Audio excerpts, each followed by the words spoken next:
എല്ലാവർക്കും welcome back to my channel Stylogram by കാതരനബി.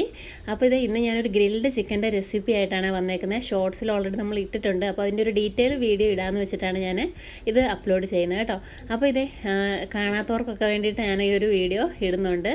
അപ്പം ഏറ്റവും എളുപ്പത്തിൽ നമുക്ക് വീട്ടിൽ തന്നെ ഉണ്ടാക്കാം കേട്ടോ. പുറത്ത് പോയി കഴിക്കുമ്പോൾ എനിക്കൊരു മനസ്സിനൊരു മടുപ്പാട്ടോ, ഇവർ ക്ലീൻ ചെയ്തിട്ടാണോ എങ്ങനെയാണ് എന്താണെന്നൊക്കെ ഉള്ളൊരു തോന്നൽ വരും. ഇനി അതിൻ്റെ ഒന്നും ആവശ്യമില്ല, വീട്ടിൽ തന്നെ നമുക്ക് ഉണ്ടാക്കാം കേട്ടോ, വളരെ എളുപ്പത്തിൽ.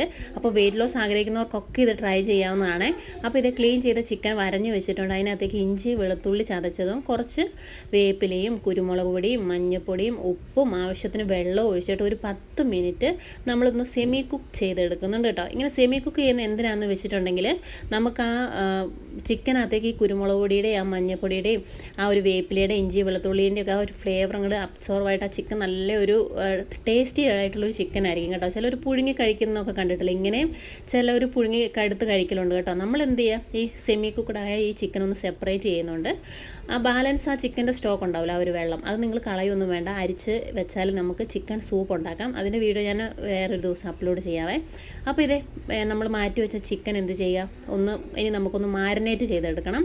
അല്ലെങ്കിൽ അങ്ങ് ഒന്ന് മടുക്കും കേട്ടോ, നമുക്കങ്ങനെ തിന്നാൻ പറ്റില്ല, ഇതേപടി അങ്ങനെ കഴിക്കാൻ പറ്റില്ല. അപ്പോൾ അതിന് വേണ്ടിയിട്ട് മാരിനേറ്റ് ചെയ്യാൻ വേണ്ടിയിട്ട് ഞാൻ കുറച്ച് പച്ചക്കുരുമുളക്, ഇഞ്ചി വെളുത്തുള്ളി, ഉപ്പ്, കുരുമുളക് പൊടി ഒക്കെ മഞ്ഞൾപ്പൊടിയൊക്കെ കൂടെ മിക്സിയിൽ ഒന്നുകൂടി ഒന്ന് ചതച്ചെടുക്കുന്നുണ്ട്. കുറച്ച് ഒലിവ് ഓയിലും കൂടെ ആഡ് ചെയ്തിട്ട്, ഒലിവ് ഓയിൽ ഇല്ലെങ്കിൽ കുഴപ്പമില്ല, കുറച്ച് കേടാണെങ്കിലും നിങ്ങൾക്ക് ആഡ് ചെയ്യാം. അല്ലെങ്കിൽ സാധാ കുറച്ചൊരു വെളിച്ചെണ്ണ, ഒരു പൊടിക്ക് വെളിച്ചെണ്ണ ആഡ് ചെയ്ത് കൊടുക്കാം. പിന്നെ കുറച്ച് നാരങ്ങ നീരും കൂടെ അങ്ങ് ഒഴിച്ചിട്ട് ഈ ഒരു മിക്സി നമ്മുടെ ചിക്കൻ്റെ പുറത്തേക്ക് അങ്ങ് ഇട്ട് കൊടുത്തിട്ട് നന്നായിട്ട് അങ്ങോട്ട് മാരിനേറ്റ് ചെയ്ത് ഒരു 1 അവർ പുറത്ത് വെക്കണം കേട്ടോ.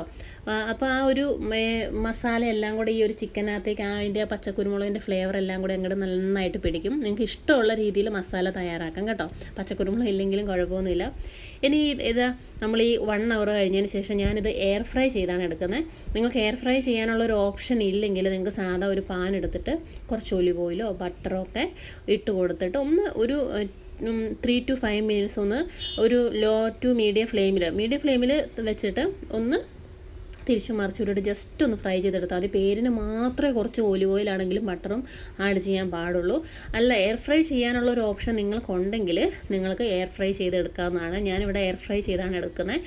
കാരണം ഓൾറെഡി നമ്മൾ കുക്ക് ചെയ്ത ചിക്കൻ ആയതുകൊണ്ട് തന്നെ നമുക്കിത് സമയം ലാഭിക്കാം. അല്ലെങ്കിൽ ഡയറക്റ്റ് ഈ എയർ ഫ്രയറിലോട്ട് വെച്ച് കൊടുക്കുന്നതിനോട് എനിക്കൊരു അത്ര താല്പര്യമില്ല കേട്ടോ. കാരണം സെമി കുക്ക്ഡായ സാധനങ്ങൾ എപ്പോഴും എയർ ഫ്രൈ ചെയ്ത് വെച്ച് കൊടുക്കുന്നതാണ് ഏറ്റവും നല്ലത്. കാരണം ഇനിയിപ്പം നമ്മൾ സാധാരണ ഇതിപ്പം എയർ ഫ്രൈ ചെയ്ത് വെച്ചത് സെമി കുക്ക്ഡ് ആയി വെച്ചുകൊണ്ട് തന്നെ നമ്മൾ ഈ ഒരു ചിക്കൻ്റെ ആ ഒരു ഓപ്ഷനിൽ ക്ലിക്ക് ചെയ്യുമ്പോൾ 20 മിനിറ്റ്സ് കാണിക്കുന്നുണ്ട്. അത്ര ആവശ്യമില്ല, ഞാനൊരു ജസ്റ്റ് ഒരു 5 മിനിറ്റ്സേ ഇതിനകത്ത് വെച്ചിട്ടുള്ളൂ. കാരണം ഓൾറെഡി നമ്മൾ സെമി കുക്ക്ഡ് ആക്കി ചിക്കൻ ആയതുകൊണ്ട് തന്നെ.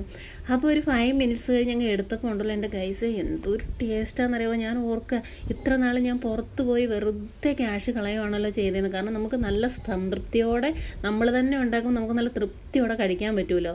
ഞാനിപ്പോൾ അങ്ങനെ ഇപ്പം ഈ വെയിറ്റ് ലോസ് ഒക്കെ ആഗ്രഹിക്കുന്നവരുണ്ടെങ്കിൽ രാത്രി ഡിന്നറിന് ഇതേപോലെ ഒരു പീസ് ചിക്കൻ ഇതേപോലെ അങ്ങ് ഞാൻ പറഞ്ഞ രീതിയിൽ നമ്മളിങ്ങനെ എയർ ഫ്രൈ ചെയ്തെടുക്കുകയോ അല്ലെങ്കിൽ ഒരു പാനിലിട്ട് ജസ്റ്റ് ഒന്ന് ഫ്രൈ ചെയ്തെടുക്കുകയോ ചെയ്ത് കുറച്ച് വെജിറ്റബിൾസൊക്കെ കട്ട് ചെയ്തിട്ട് അങ്ങനെയൊക്കെ അങ്ങ് കഴിച്ചാൽ മതി കേട്ടോ. കാരണം പ്രോട്ടീൻ റിച്ച് ആയിട്ടുള്ള ഫുഡ് കഴിക്കാനാണ് ഏറ്റവും നല്ലത് വെയിറ്റ് ലോസിനൊക്കെ. അപ്പോൾ രാത്രിയിൽ ചിക്കൻ ഏറ്റവും ബെസ്റ്റാണ് വെയിറ്റ് ലോസ് ഒക്കെ ആഗ്രഹിക്കുന്നവർക്ക്. 3 നേരം ചിക്കൻ കഴിച്ചാലും അത്രയും നല്ലതാണ്. അപ്പോൾ ഇഷ്ടപ്പെട്ടാൽ പുതിയ ടിപ്സിനായി പേജ് ഒന്ന് സബ്സ്ക്രൈബ് ചെയ്യണേ.